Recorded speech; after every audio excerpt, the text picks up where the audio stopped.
Hello, welcome to my class. Myself Dr. Wes. Welcome to my YouTube channel Dr. Wes Biology Hub. Today we discuss about ECG. आप लोग का मन में doubt होगा what is ECG। बहुत student जानते हैं कि ECG का फुल फॉर्म होता है इलेक्ट्रोकार्डियोग्राफ। क्या होता है बेटा? इलेक्ट्रोकार्डियोग्राफ।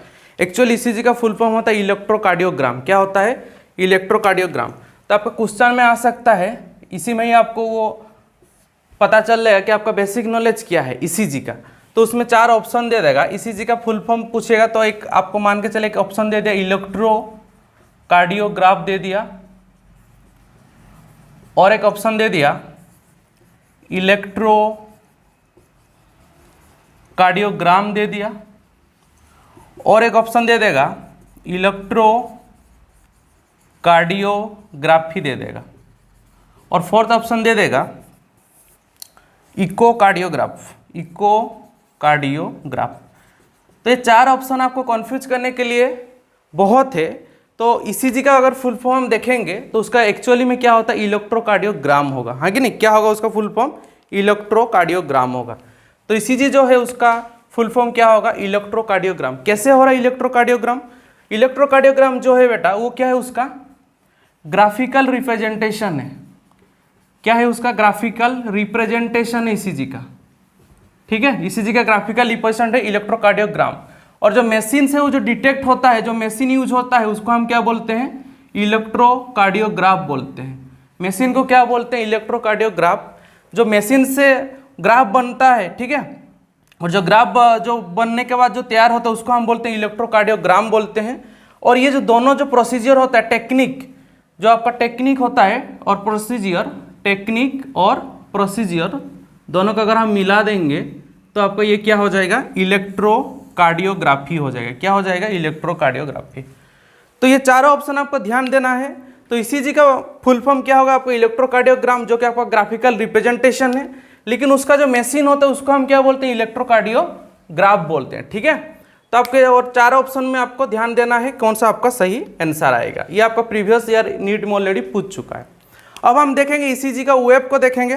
ठीक है, आपको ECG का वेब से आपको पता लग जाएगा कि कैसे वो आपका वर्क कर रहा है।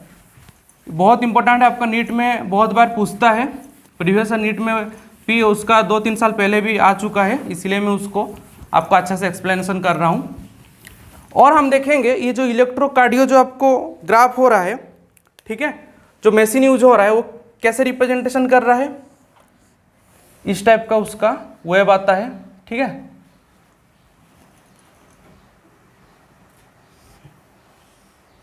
इस टाइप का वेब आता है।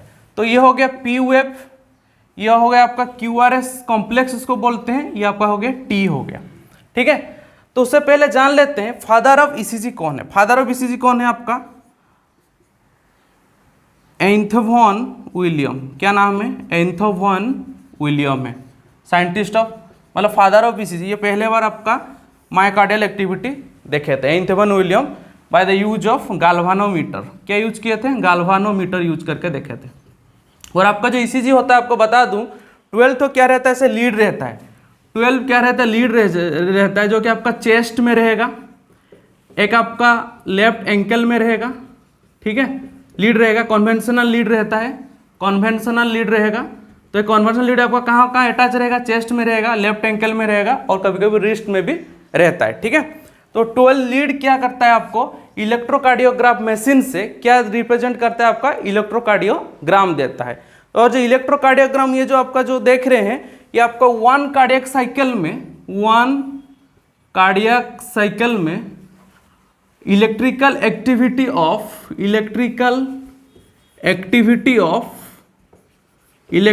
एक्टिविटी को हार्ट को रिप्रेजेंट करता है। 1 कार्डियक साइकिल में आपका, ठीक है, 1 कार्डियक साइकिल में आपका इलेक्ट्रिकल एक्टिविटी ऑफ हार्ट को क्या करता है? वो रिप्रेजेंट करता है, जिसको हम क्या बोलते हैं बेटा? जिसको हम बोलते हैं इलेक्ट्रोकार्डियोग्राम बोलते हैं। ठीक है, तो आपका जो P वेव हो गया, P वेव जो हुआ ये देखते हैं, ये थोड़ा एलिवेशन हो गया है। तो P वेव का मेन रीजन क्या है होता है? आपका आर्ट्रियल का कंट्रैक्शन का वजह से हो रहा है। क्या हो रहा है बेटा? आर्ट्रियल का कंट्रैक्शन का वजह से हो रहा है आपका P वेव। ठीक है, तो जो आर्ट्रियल कंट्रैक्शन जो हो रहा है, तो आर्ट्रियल कंट्रैक्शन को हम क्या बोलेंगे?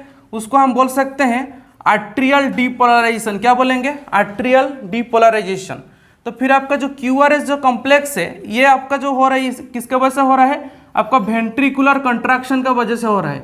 किसका वजह से हो रहा है, वेंट्रिकुलर कंट्रैक्शन का वजह से हो रहा है। कौन सा, आपका QRS कॉम्प्लेक्स, उसको हम बोल सकते हैं वेंट्रिकुलर डिपोलराइजेशन बोल सकते हैं।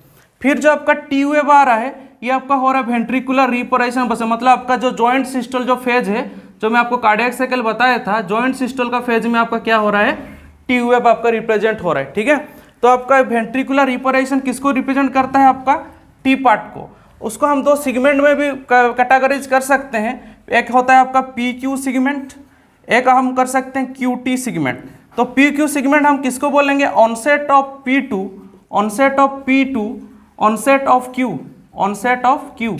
तो आपका स्टार्टिंग ऑफ P से लेके आपका स्टार्टिंग ऑफ Q का जो ये जो फेज है उसको हम क्या बोल सकते हैं, PQ बोल सकते हैं सेगमेंट। और आपका QTT मतलब onset of Q2, ending of T को हम क्या बोलते हैं, Q2।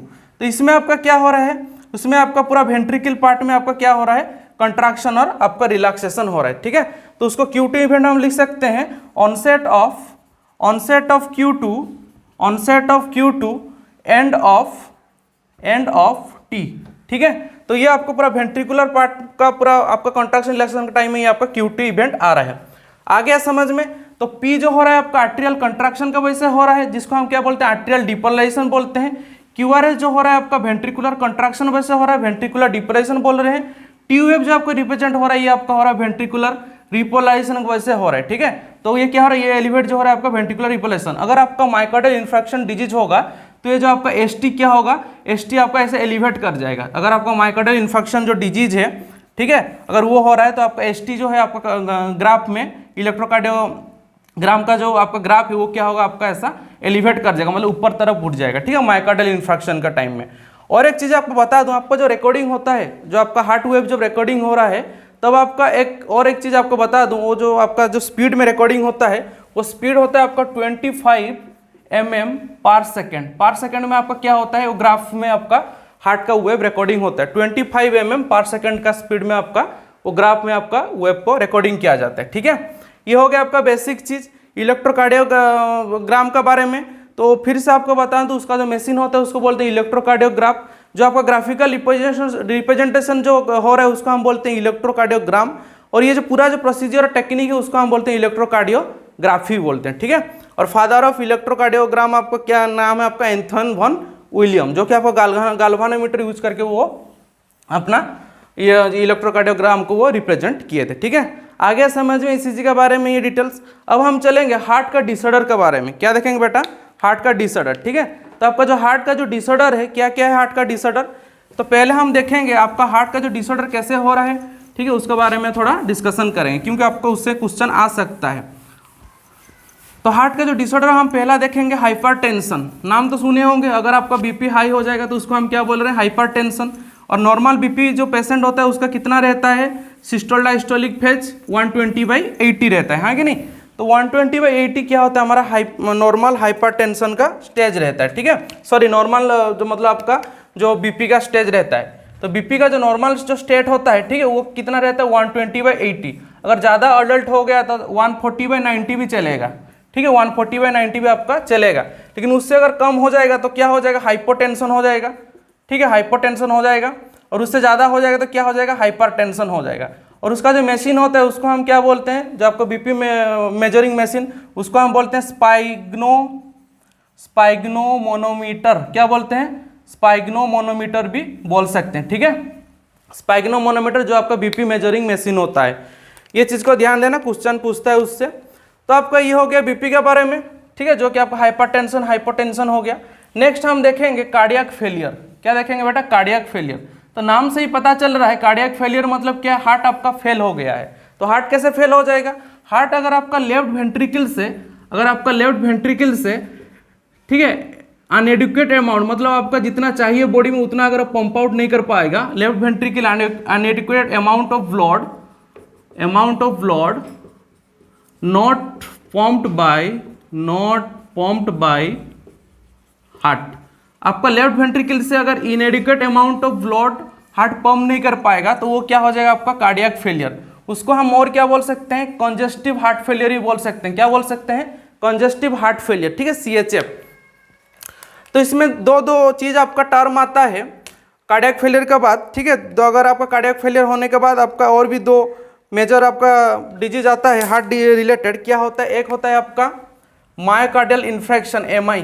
तो एमआई क्या होता है, एमआई होता है आपका हार्ट अटैक होता है। अगर एमआई हो जाएगा तो आपका क्या होगा, हार्ट अटैक होगा, ठीक है। कैसे वो मैं आपको फ्लो चार्ट में दिखा देता हूँ। अगर मान के चलिए आपका जो कोरोनरी आर्टरीज है उसमें अगर आपका क्या हो गया, प्लॉक डिपॉजिट हो गया। प्लॉक मतलब कैल्शियम, फैट, कोलेस्ट्रॉल का एक प्लॉक डिपॉजिट हो गया, जिसका वजह से क्या होगा, आपका जो वेसल्स है, ये अगर आपका क्या वेसल्स है, ब्लड वेसल्स है, उसमें क्या हो जाएगा, मान के चलिए आपका डिपॉजिट हो गया, क्या डिपॉजिट हो गया, आपका प्लॉक डिपॉजिट हो गया। ऐसे आपका क्या डिपॉजिट हो गया, प्लॉक डिपॉजिट हो गया, ठीक है। तो प्लॉक डिपॉजिट होने से आपका ब्लड फ्लो क्या होगा, कम हो जाएगा। अगर आपका ब्लड फ्लो कम हो जाएगा तो क्या होगा, ये जो आपका टर्म को बोलते हैं उसको बोलते हैं आर्थ्रियोस्क्लेरोसिस। क्या बोलते हैं, आर्थ्रियोस्क्लेरोसिस बोलते हैं, ठीक है। अगर आपका हार्डनिंग हो जाएगा वेसल्स, आपका अगर कोरोनरी वेसल्स वगैरह हार्डनिंग हो जाएगा उसको बोलते हैं आर्टरियोस्क्लेरोसिस। क्या बोलेंगे, आर्टरियोस्क्लेरोसिस। बच्चे उसमें कंफ्यूज हो जाते हैं आर्थ्रियोस्क्लेरोसिस और आर्टरियोस्क्लेरोसिस में। आर्थ्रियोस्क्लेरोसिस आपका हो रहा है, क्या हो रहा है, नैरोइंग ऑफ आपका coronary artery due to deposition of plaque मतलब कैल्शियम, फैट, कोलेस्ट्रॉल का डिपोजिशन। और आर्टरियोस्क्लेरोसिस मतलब हार्डनिंग ऑफ ओनली क्या होता है आपका वेसल्स, ठीक है। उसको हम क्या बोलते हैं, आर्टरियोस्क्लेरोसिस बोलते हैं। तो हार्ट अटैक कैसे आ रहा है, आपका कोरोनरी आर्टरी आपका क्या हो गया, प्लॉक डिपोजिशन हो गया, तो उसको हम लिख सकते हैं आर्थ्रियोस्क्लेरोसिस हो गया, आर्थ्रियोस्क्लेरोसिस।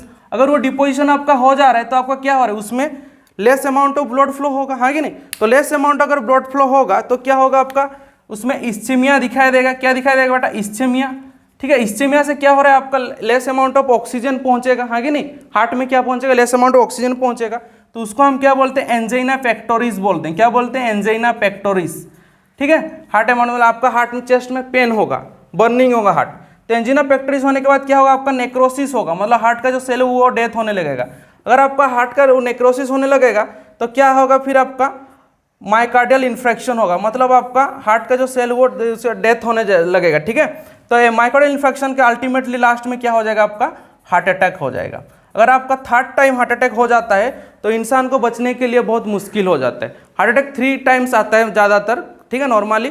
First heart attack, second heart attack and third heart attack. अगर जो कोई थर्ड अटैक तो पहुंच गया तो उसको ज़्यादातर क्या होता है, डेथ होने का ज़्यादा चांसेस होता है। और फर्स्ट हार्ट अटैक और सेकंड हार्ट अटैक अगर हम उसको वेंटिलेटर यूज करके रख रहे हैं तो हो सकता है वो उसका लाइफ थ्रेटनिंग से वो बच जाए, ठीक है। तो ये ही होता है आपका हार्ट का डिसऑर्डर और विद आपका क्या होता है, हार्ट का साइकिल का बारे में, जो आप सॉरी आपका ग्राफ का बारे में, ठीक है, इलेक्ट्रोकार्डियोग्राम एंड ये आपका जो जितना भी मैं बदला ये क्या आपका हार्ट का डिसऑर्डर है। और अगर आप जानना चाहते हो हार्ट रिलेटेड कुछ मेडिसिन के बारे में बता दे रहा हूँ, क्योंकि आपका अगर फ्यूचर में अगर आप कुछ मेडिसिन रिलेटेड कोई भी कोर्स कर रहे हो तो आपको ये चीज़ थोड़ा बहुत याद आ जाएगा। तो हार्ट का जो मेडिसिन रहता है एक्चुअली ये आपका कैल्शियम चैनल ब्लॉकर भी होता है, ठीक है, और आपका एससी इनहिबिटर भी दिया जाता है। तो जैसे 3-4 मेडिसिन का मैं नाम ले रहा हूँ, वो चीज़ को देख लेना। जैसे आपका एक अगर नाम ले रहा हूँ मैं वेरापेमिल, ठीक है, वेरापेमिल, ये आपका हार्ट रिलेटेड आपका मेडिसिन है वेरापेमिल। और क्या है आपका एनाल्फ्रिल है ना, एनाल्फ्रिल, कैप्टोफ्रिल है, एनाल्फ्रिल है, और क्या है आपका एटिनॉल है, ठीक है, एटिनॉल है, और आपका क्या है फुरोसिमाइड है। ये सब आपका क्या है, ये सब आपका हार्ट रिलेटेड आपका मेडिसिन है, वेरापेमिल, एनाल्फ्रिल, कैप्टोफ्रिल, एटिनॉल, फुरोसिमाइड, ठीक है। तो ये सब क्या है आपका हार्ट रिलेटेड क्या है आपका, ये सब मेडिसिन से जो अगर मान के चलो आपका एंजिना पेक्टोरिस हो गया तो एंटीएंजिनल ड्रग्स दिया जाएगा, मायोकार्डियल इन्फेक्शन हो गया तो उसको रिलेटेड ड्रग दिया जाएगा। कहाँ पे आपका वासो डायलेशन करना है, मतलब आपका जो हार्ट का जो वेसल्स को कहाँ पे डायलेट करना है, मतलब उसको रिलैक्स करना है, कहाँ पे कंट्रैक्शन करना है, ठीक है, वो सब चीज़ का रिलेटेड आपका जो कार्डियोलॉजिस्ट होते हैं उन लोग उसी के हिसाब से आपका प्रेस्क्राइब करते हैं। तो कार्डियोलॉजिस्ट एक अलग है और आपका कार्डियक सर्जन अलग है, ठीक है। जब पीजी होता है मेडिकल सेक्टर में तो आपका कार्डियोलॉजी वो होता है जो ओनली मेडिसिन देगा, और कार्डियक सर्जन वो हो जाता है जो आपका सर्जरी करेगा, ठीक है।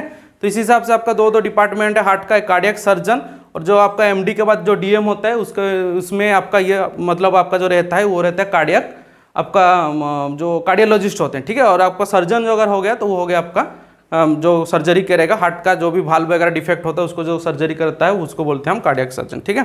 तो आपका हार्ट का रिलेटेड और एक जो इम्पोर्टेंट नेम था जो मैं आपको पढ़ाते वक्त बोल दिया था, टेराटोलॉजी ऑफ फेलट, उसमें क्या होता है आपका, उसमें आपको वाल्व सेप्टल का क्या होता है एक छेद रह जाता है, जिसका होता है आपका ब्लड का क्या होता है मिक्सअप हो जाता है, ठीक है। टेराटोलॉजी ऑफ फेलट एक नाम सुन लेना, वो भी आपका एग्जाम में कभी कभी पूछ सकता है।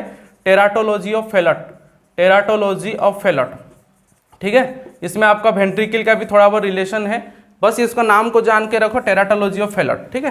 तो ये जितना सारा ये सब क्या है आपका हार्ट का डिसऑर्डर है, उसको अच्छा से पढ़ो, नोट बनाओ, ठीक है। जो भी डाउट होगा मेरे को पूछो, उसका रिलेटेड एमसीक्यू मैं आपको प्रोवाइड कर दूंगा बहुत जल्दी, ठीक है। पढ़ते रहिए, थैंक यू।